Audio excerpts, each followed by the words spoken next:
Bonjour à tous, bonjour à toutes. Alors pourquoi suis-je en plein soleil? Eh bien c'est très simple, puisque nous sommes obligés d'être en confinement, je suis sortie sur la terrasse pour faire cette vidéo et vous remonter un peu le moral.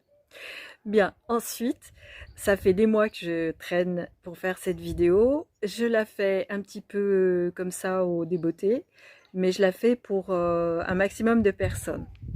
Alors quel est le sujet de cette vidéo? C'est en fait faire une petite différence entre les différentes spécialités qui s'occupent du psychisme. Alors d'abord, il y a le psychiatre. Le psychiatre, c'est un médecin. Son domaine, c'est la psychiatrie, mais c'est surtout le domaine du psychisme. Il est médecin de formation, donc il connaît le corps, mais il peut aussi s'occuper de psychisme. Il donne des médicaments, comme le généraliste. Le généraliste, lui, peut vous recevoir pour une dépression, il vous donnera un traitement.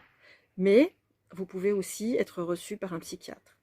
Vous avez le psychologue qui, lui, n'a pas fait médecine en principe. Il a fait l'université, il a un diplôme d'État.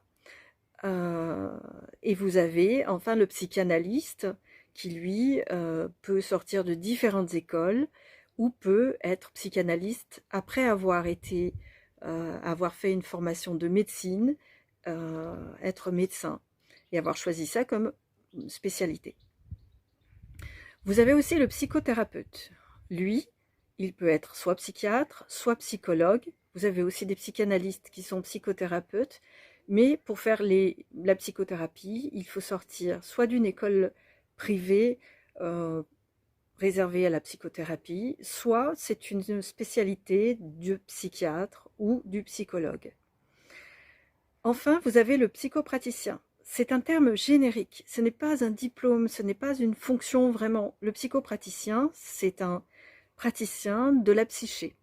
Donc il n'y a pas vraiment d'école, c'est un terme générique qui est utilisé depuis 2010 pour toute personne, et ceci même si vous avez fait une école privée pour être psychothérapeute, si vous n'avez pas 500 heures de pratique dans un milieu hospitalier, eh bien, le terme qu'on devra utiliser, ce n'est pas psychothérapeute, mais psychopraticien.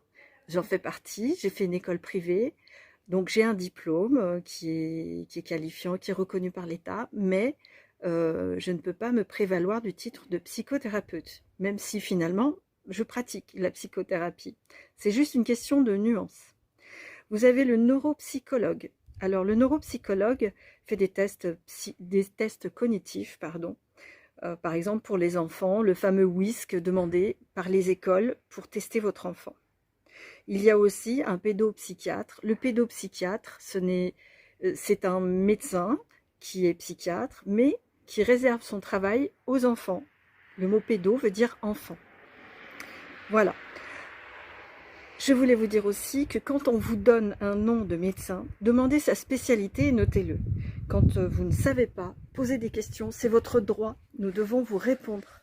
Les médecins doivent vous répondre, les psychothérapeutes, les psychanalystes et les psychopraticiens. Voilà, bonne journée.